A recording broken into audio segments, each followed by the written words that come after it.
Hello and welcome everyone. So this is the first of two videos in which I'll talk about fair trade. Actually, this first paper that I'm going to talk about actually doesn't have a whole lot directly to do with fair trade, but the basic idea is we want to see if there's experimental evidence, and actually established by virtue of this paper that there is, that people are willing to pay a premium for ethically differentiated products, which is specifically what's going on with fair trade. Then in part two, I'll talk about this paper. It's a survey paper thinking about the economics of fair trade, which is sort of a good entry point for those who'd be interested in thinking about fair trade from an economic perspective. And then at the very end of actually part two, I'll talk about kind of like a rebuttal or like a response to the whole prospect of fair trade, or like a criticism. And, similar to how we were approaching the ideas in the price gouging lecture and in the sweatshops lecture. Same thing here. This is like analogous to some of the analysis that we had from Matt Zielinski. And again, like, you might agree, you might disagree. Cool. Either way, the point is you want to think carefully about why you agree, why you disagree, and what are the relevant assumptions, because ultimately we're interested in the economic reasoning that reinforces a particular perspective. And so that's the aspect of this paper or this article that I want to sort of stress. All right, so the first part, though, I want to think about in this video. I want to think about this paper, Ethical Differentiation in Market Behavior, Experimental Approach. So the big question that they're interested in answering is, does ethical differentiation of products affect market behavior? In other words, does labeling affect the behavior, the purchasing choice that consumers will make? So what they're going to do to be able to investigate and shed some light on this question is come up with a market game where they're going to have producers, and then they're going to have consumers, and then they're going to vary the degree to which there's the degree to which there's differences in cost, and the degree to which those differences in costs are attributed to some ethical differentiation, or some like a reasonable sort of an explanation for why those costs are higher. All right, so the experimental design involves a triopoly, right? We're familiar with a monopoly, that's a single seller, a duopoly, that's two firms, and then a triopoly, this has three firms, right? So it's kind of like the three-firm duopoly model, right? So think of like a three-firm Cornell. I said three-firm duopoly model. Three-firm. It's like a three-firm Cornell or three-firm Bertrand type of thing would be a triopoly. All right. So anyway, the basic idea is two of them are going to have a standard cost structure. One of them is going to have higher costs than the other, and then their design is going to vary the explanation for those higher costs. Right, so in two treatments, the higher costs were attributed to compliance with ethical guidelines, and in the third, there's no justification. There's just one firm that had higher costs. All right, so the participants who were in the role of consumers, right? So the consumer participants tended to reduce their experimental gains to purchase ethically differentiated goods at the higher price. This is sort of their result. Is they got students who have come to the lab. Some of them are going to be playing in the role of producers. Some of the students are playing in the role of consumers. And there's a show-up fee that you'd receive. I think this was a €5 show-up fee experiment, and that's so in the U.S. typically a show-up fee might be $5. In Europe, typically €5, and that's sort of like a benchmark that you'd get for participating in the experiment, and then you can earn above and beyond that amount typically. And so what's happened was they're finding that the students who are consumers, were willing to sacrifice potential gains in excess of the €5 to be able to purchase this ethically differentiated good. Also, they find students of business and economics paid a smaller premium than others, meaning that those who had majors in business and economics were less sensitive, less responsive to the ethically differentiation, which is interesting. And then they think about like a demand function for ethics.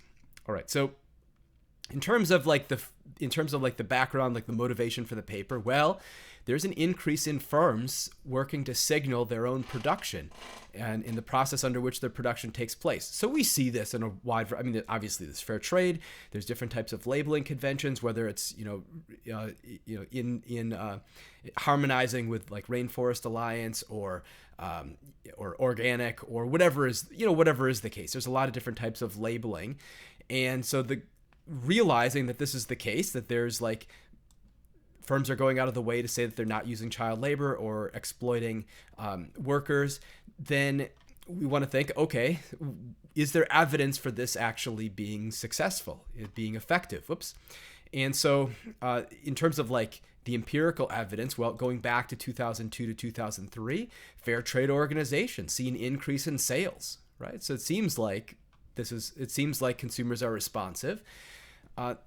There's some really interesting questions, even though we see, okay, well, the prices of fair trade products are higher than those that are otherwise similar but not labeled as fair trade. There's an open question as to like whether consumers will pay a premium specifically for the ethical cause that's being supported, or if there's some other motivation for why they're willing to pay more. Definitely there's survey data, like you can ask people and they say, yeah, I'd pay more hypothetically for products produced with a good production process. But again, like this may or may not directly be borne out empirically in actual purchase habits. We also have field experiments, but there's some challenges there. It's not so easy to be able to guarantee uniform consumer information about the label. Consumers might interpret it differently. Labels might be a little bit different, and there's sample selection problems. So in part one of the Sweatshops lecture, I talk about the Hiscox and Smith paper where they're labeling candles and towels at ABC in Manhattan. And one of the problems in terms of sample selection is that those consumers who shop at this store are already interested in these sort of causes. And so there's a sample selection, maybe positive selection into the group that's likely to be most responsive to ethical labeling. All right, so one solution to a lot of these problems, or at least one way to add some additional evidence to give us a broader understanding of what's going on here, is to take these ideas to the lab and have an experiment. So that's exactly what they did. As I described, they've got a triopoly, they've got 3 producers, 6 consumers in a finitely repeated trading sequence. So there's a limit for how long the trading period is taking. There's 6 consumers, 3 producers, and consumers had a budget, producers had a cost structure, and then they posted prices and then engaged in trades. The sellers had to sell to be able to earn above and beyond their show-up fee, and the buyers had to buy to be able to earn above and beyond their show-up fee. All right, so basically their market structure is going to be a Bertrand structure, right? So oligopoly price competition. So Bertrand is where firms are going to set their prices. Cournot is where firms set their quantity. We're expecting that the baseline would be an identical products Bertrand, where it would have the Nash equilibrium prediction of price equal to marginal cost. Then their treatment is going to introduce this differentiation. So that's interesting in terms of how this affects the game a little bit. But anyway, so our logic is still firms should be trying to undercut each other with their pricing.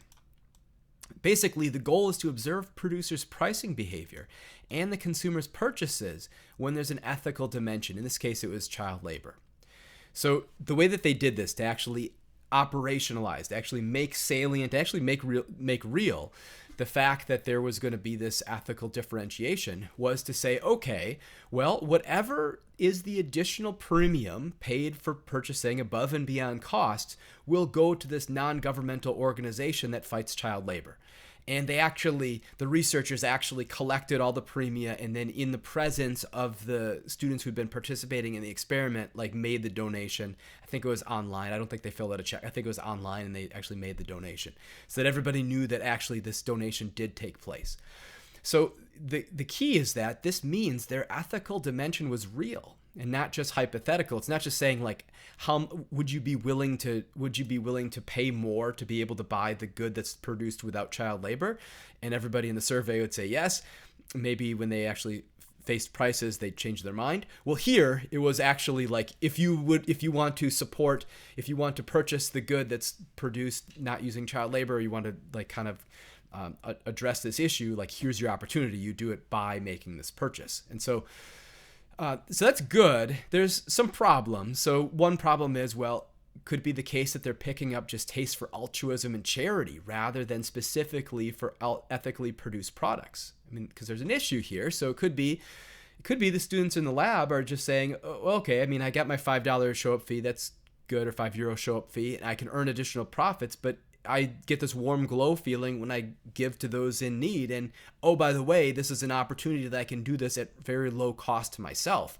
I can make this charitable donation of some of these earnings that I've kind of fallen into by virtue of showing up at this experiment. And so that could be some of the logic that's going in the minds of consumer or the students in the role of consumers, above and beyond just thinking specifically about this ethical labeling, especially because the purchasing decision, even though they're activating this like actual ethical differentiation, the purchase decision is still pretty abstract. You are buying something, but it's like mediated by a computer, and you're not actually taking any of these goods home. And so there's that like slight loss of realism. But even so, I think the findings from this experiment are really, I mean, that's why I'm bothering to present the paper. I think it's a really interesting experiment, and I think it provides a fuller picture, especially harmonizing with the Hiscox and Smith results, and then the paper that I've got with Martin Duffenberg on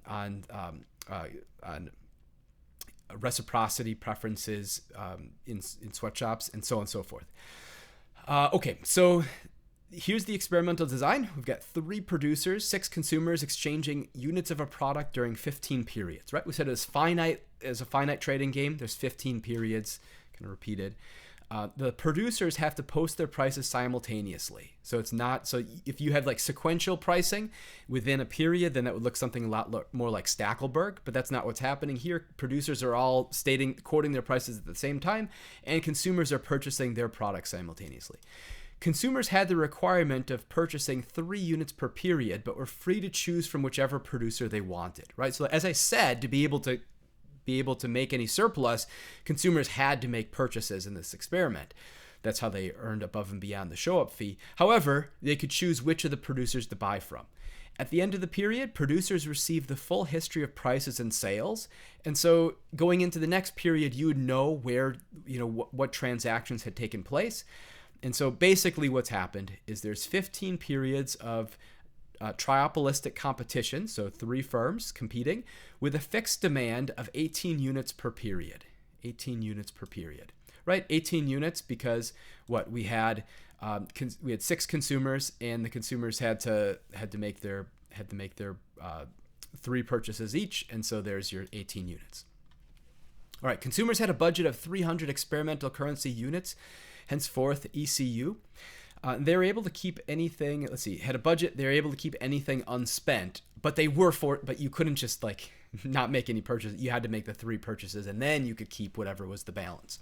All right, so the incentive then for consumers is to spend as little as possible. That's how you'd maximize. All right, so the 2 producers had production costs of 20 experimental units per unit sold, and the third had a cost of 25. Right, so it had a disadvantage of 5 ECU. Now, they could choose their price between their cost and all the way up to 100 ECU for each unit sold, right? So the producers would state their price, and the consumers would then choose where they were going to buy.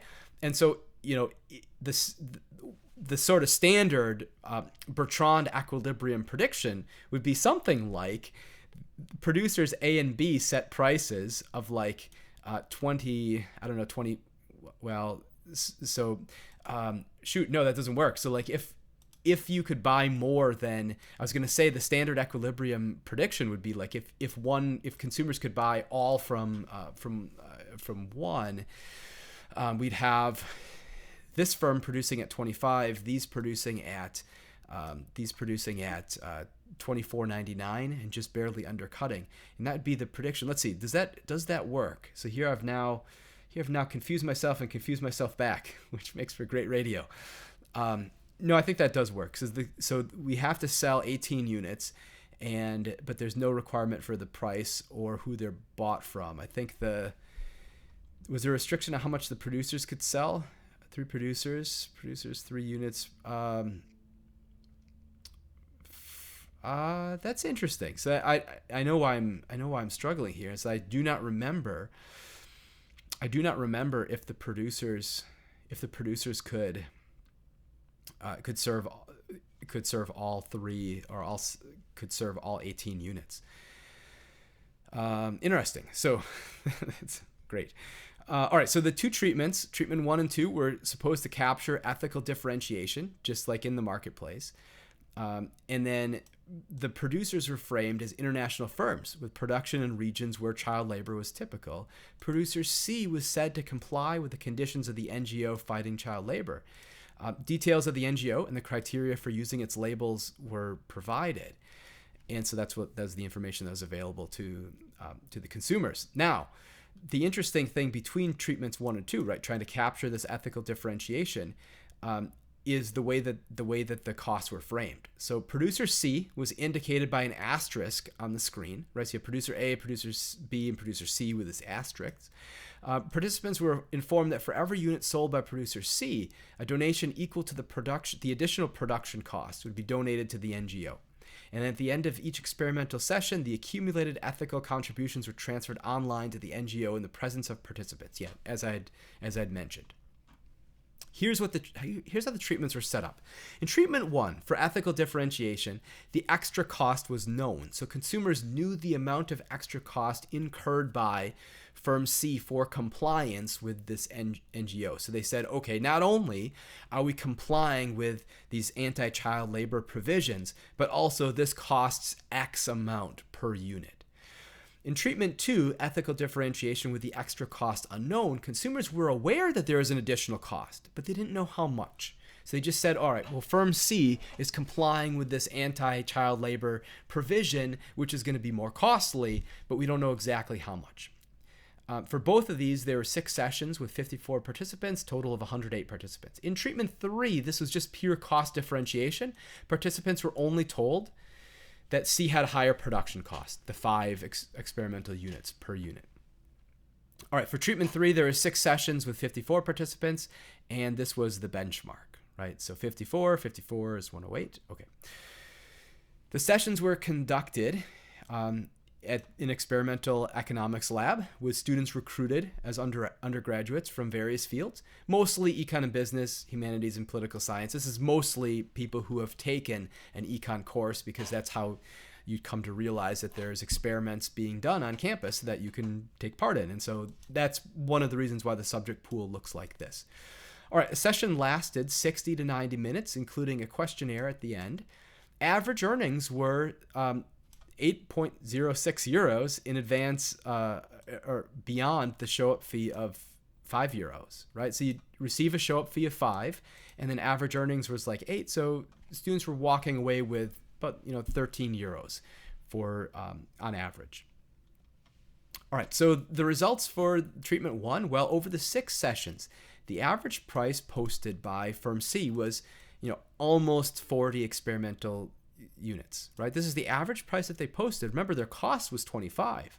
The average price posted by A and B jointly was 33.3, right? Remember, their cost was 20 ECU. In 14 of the 15 periods, firm C posted higher prices than A and B, right? Since they weren't pricing all the way down to cost, all the way down to 25, in some cases, right, in 14 of the 15 periods, C posted higher prices on average, but in in one of those 15 periods, C had a lower price and A and B priced higher.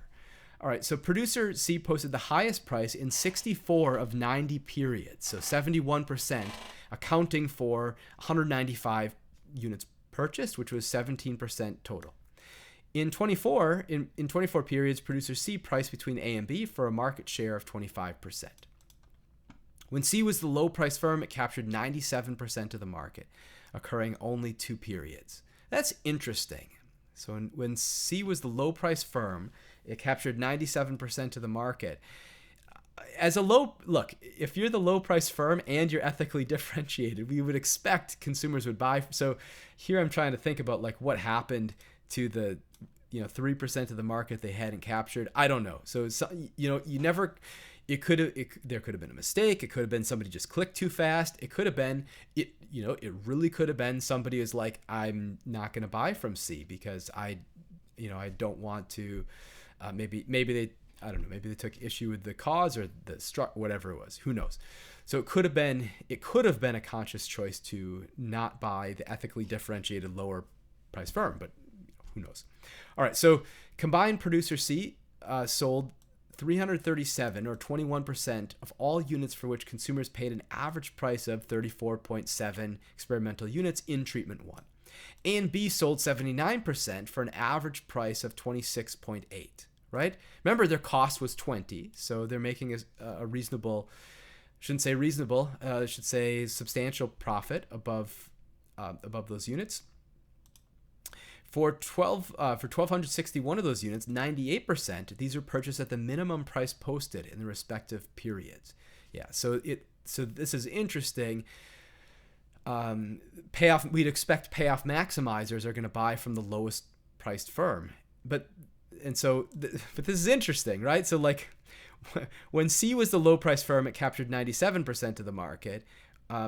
When 98% were purchased at the minimum price from A and B when they were the low price firm. All right. So anyway, so only 35 of the 337 units sold by C were at the minimum price, 10%. In 5 of the 6 sessions, now moving on to treatment 2. Treatment 2, remember, this is where there's the ethical differentiation, but they didn't say like how much, what the costs were involved, right? So we said in treatment 1, this is where consumers knew the extra cost. They knew exactly how much it was. In treatment 2, the extra cost was unknown. They just know that there's an additional cost associated with complying with this, with the NGO. All right, so in 5 of the 6 sessions, the average price was higher for C than it was for A and B. In overall the 6 sessions, firm C posted an average of 34 experimental units, and A and B posted an average of 25 experimental units. C posted the highest price in 75 periods, 83%, and sold 27% of all units in those periods. In 9 periods, C's price was between A and B, accounting for 28% of sales. In all 6 periods where C's price was the lowest, it sold 100 out of 108 units. Right? Combined, firm C, our ethically differentiated firm, sold 31% of the units for which consumers paid on average 31.7 experimental units. A and B sold 69% for an average of like 23.6 experimental units. 99% of these were at the minimum price posted. Only 100 out of 510, 20% sold by C were purchased at the minimum price. And then, so moving on to treatment C now. Treatment C was where, or treatment 3 was where firm C was known to have higher costs, but there was no explanation. It wasn't in terms of like being ethically differentiated at all. This is sort of like a comparison to just like the pure cost differentiation. In all 6 sessions, the average price of C was higher than the average price of A and B. The high cost producer posted an average price of 41.23 experimental units. A and B had an average of like 34.5, right? So this is high relative to treatment 1 and 2. They posted much higher average price. C posted the higher price in 61 periods, 68%, in which it made 2% of all sales. So people aren't buying when it's just more expensive or just higher costs. In 15 periods, C had the intermediate price and sold only 15 units, 6%. In 14 periods, 16%, where C had the lowest price, it sold 79% of all sales. So people were buying from firm C. The buy button wasn't broken on firm C. It was just that few people wanted to buy from firm C when just to support their higher cost structure. It's interesting. So in the cases where somebody might buy from firm C when they have higher costs, for somebody making that purchase without having any priming or any idea of like, because they hadn't said anything about ethical standards or this NGO or whatever, I don't know, maybe in an experimental laboratory, some student would think, I'm going to buy from the higher cost student because otherwise they're kind of getting a bad deal during this experiment. And so I'm going to buy from them and allow them to participate in the experiment. It's that you couldn't think of some of these additional motivations that could come in. Who knows? All right. So overall, C sold 237 units, 15%, and consumers paid on average 38.72, right? And their cost, remember, was 25. Okay, so A and B sold 85% for an average price of 27.3. Remember, their costs are still 20. 95% of those sold by A and B were at the minimum price, and 87% sold by firm C were at the minimum price posted. All right, so discussion, thinking about the pricing behavior. All right, well, C's average price was significantly higher in both treatment 1, where there's ethical differentiation and it was explained how much it cost, and in treatment 2, where there's ethical differentiation and it was not explained how much it cost. So this was like 39.8 versus 33.3. The difference between the mean premia for A and B was not statistically significant, so there was not a statistically significant difference between the price paid for firm A and firm B. The control treatment shows pure cost differentiation induced producers to price higher, right? Pure cost differentiation made the producer's price higher, right? 41.2 ECU for C versus 34.6 for A and B. Now, it's difficult to disentangle the effects of ethical and cost differentiation. We do see producers don't price the substantially equivalent products identically, and so that's interesting, especially seeing a little bit of an effect on the pricing behavior, not just on the consuming and the purchasing behavior, but also on the pricing behavior between the different treatments. All right, so the researchers considered price exceeding the minimum posting as involving a positive premia. Right? So prices that are higher than the minimum posting have a positive premia. So this premium is going to be whatever is the price minus the minimum price posted each period. So, right? So this moves around depending on what's the minimum in that period and depending on what's the actual price. Standard economic theory produces that suggests that consumers might buy all units from the lowest cost producer. Right? There should be zero premium. And then for treatment 1 and treatment 2, purchases from A and B conform to that prediction. In contrast, consumers paid a premium on 90% of firm C's version of the good in treatment 1 and 80% of C's version of the good in treatment 2. It seems purchases were motivated by ethical considerations. In the control treatment, the high-cost C sold only 13%. Right, at a positive premium. This was versus the 5% of units sold by A and B that were at a positive premium. So people didn't want to pay more when they didn't have to, essentially, right? Here, consumer behavior is largely matching the standard predictions. We actually should expect this should be 0% and 0%, but okay. Consumers don't pay positive premium for a purely cost-differentiated product. This is one of the kind of key takeaways. Without ethical differentiation, the consumers tended to purchase at the lowest available price. That's standard economics. Consumers did not need to know the exact extra costs associated with the ethical guidelines of production. They paid the ethical premium regardless, which is interesting. Also, in fact, evidence suggests consumers pay a higher premium when the exact ethical production costs were hidden. And that seems to be true to what happens with fair trade and some of these labeling things, right?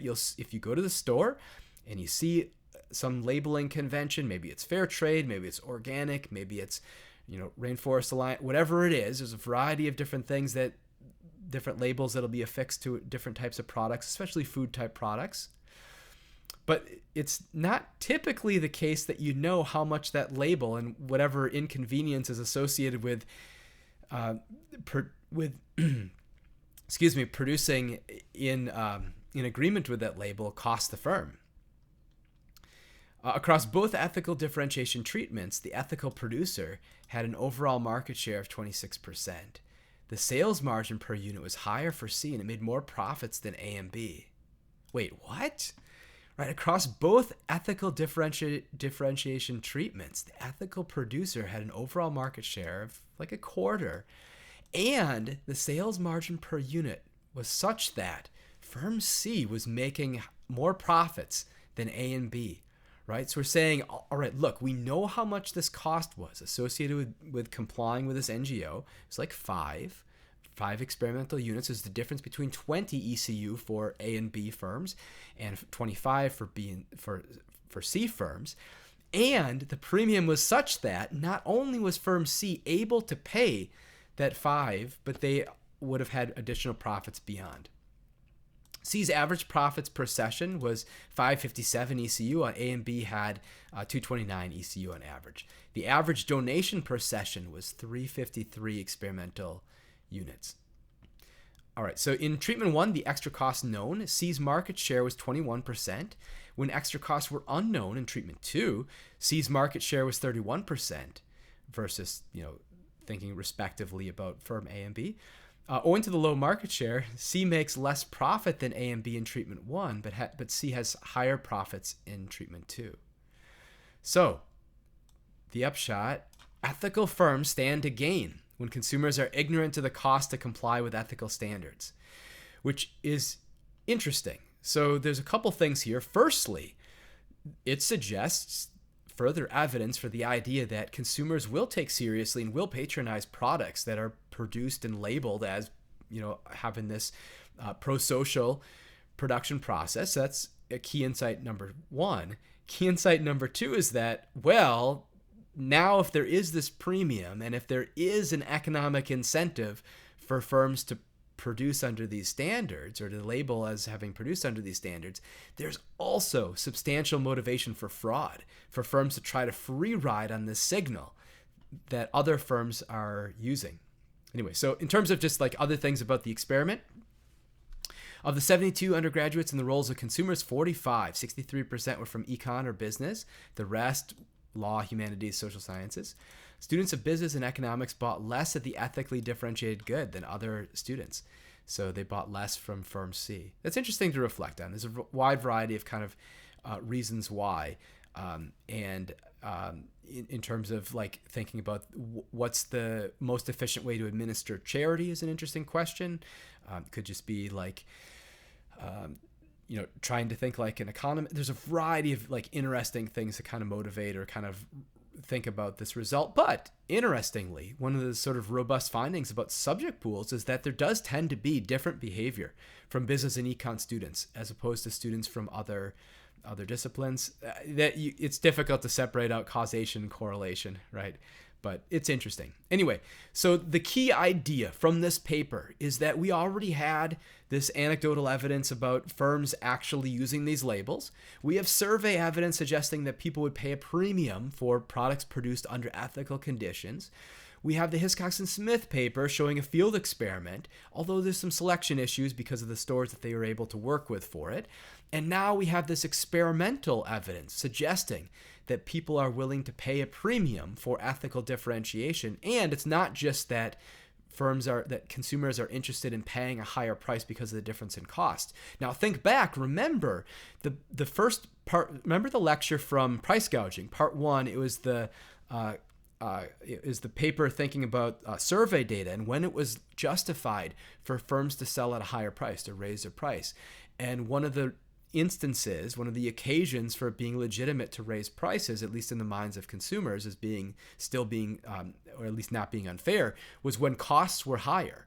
So interestingly, from that survey, we see people viewing it as not being illegitimate to raise prices because of higher costs. However, given the choice here, consumers are avoiding the firm with the higher costs, which is kind of what you should expect, because if we have a lot of economics and business students, you would expect that our experimental subjects are going to avoid the high-cost producer because that's inefficient, unless the high-cost producer is doing something pro-social, in which case, that's a reason to make that purchase. Anyway, I hope you enjoyed the video. Go ahead and conclude here, and then I'll jump into video 2 for the second part of Fair Trade.